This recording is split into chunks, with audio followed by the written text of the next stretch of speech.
Hello everyone, welcome back to my channel Lishu. তো কেমন আছো তোমরা? নিশ্চয়ই খুব ভালো আছো। আর আমি তো খুবই ভালো আছি। তো আমি ব্লগটা স্টার্টই করছি নাচ দিয়ে। তো নাচগুলোকে দেখতে থাকো, তারপর কথা হচ্ছে।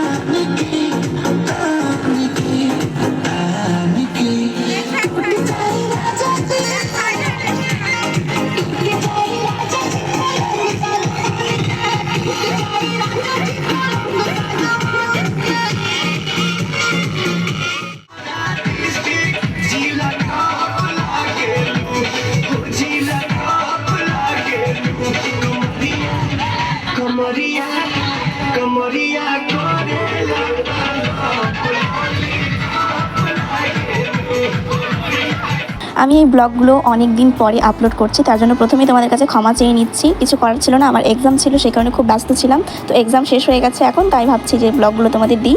ফার্স্ট পার্ট তো দেওয়াই আছে, এটা সেকেন্ড পার্ট। তো আমি নাচতে নাচতে চলে গিয়েছিলাম একটা কাজের জন্য। তো ওরা এখন নাচ করছে, আর আমি এগুলো পরে ভিডিও দেখে না প্রচণ্ড খারাপ লাগছে যে আমি কেন চলে গিয়েছিলাম, আমি একটুও নাচ করতে পারিনি। তো দেখতে থাকো আর এনজয় করতে থাকো।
তো তোমরা তো ভিডিওর মধ্যে দেখতেই পেলে আমি অনেকক্ষণ আগেই চলে এসেছিলাম, আর তারপরে অনেকক্ষণ পর দিশা অর্পিতারাও চলে এসছে।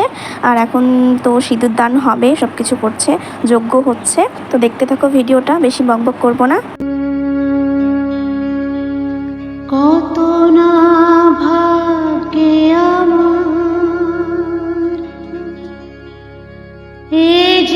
আর এখন সিঁদুর দান হবে। আর দিদিকে সিঁদুর পরে এত মিষ্টি লাগছিল, আমার চোখ দিয়ে একদম জল বেরিয়ে গেছে দেখে। তখন মনে হচ্ছিল যে না, দিদি এবার চলে যাবে আমাদের সবাইকে ছেড়ে, এই কথাটা মনে এসে গেছিলো। তো দেখো সিঁদুর দান হচ্ছে। সব কিছু বদলে গেল,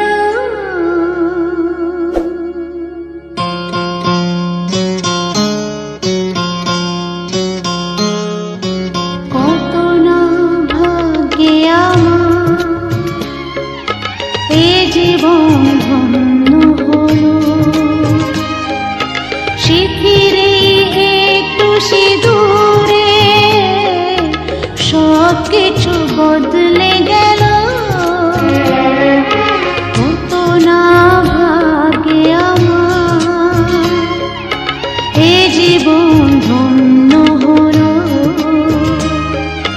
শিথিরে একটু সিঁদুরে সব কিছু বদলে গেল। তো সিঁদুরদান কমপ্লিট হয়ে যাওয়ার পর ওখানে 7 পাক তো ঘুরতে হয়, তো ওখানে আমরা 3 পাক এরকম ঘুরেছিলাম। তারপরে আমরা দৌড়ে চলে এসেছি, ওটার ভিডিও ক্লিপ নেওয়া হয়নি, কারণ শাড়িদের তো ঘর ধরতে হয়। তো আমরা সবাই, আমি, দিশা, অর্পিতা, আরও আমার দিদির বান্ধবীরা, আমরা সবাই দৌড়ে এসে ঘর ধরেছিলাম। তো তারপরে ওই সব কিছু তার ভিডিও করা হয়নি, এগুলো করতে করতে অনেক সময় হয়ে গেছে। তারপরে দেখো এখন পাশা খেলা হবে। দিদি জামাইবাবুকে তো প্রথমে পায়েস খাইয়ে দিল, আর এখন পাশা খেলা হবে। তো দেখতে থাকো ভিডিওটা।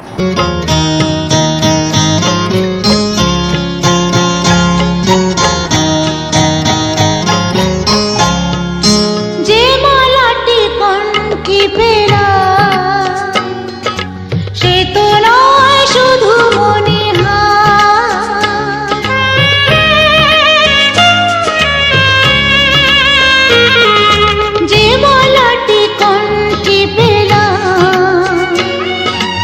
এ তো নয় শুধু মনিহার, এ আমার পরম পাওয়া,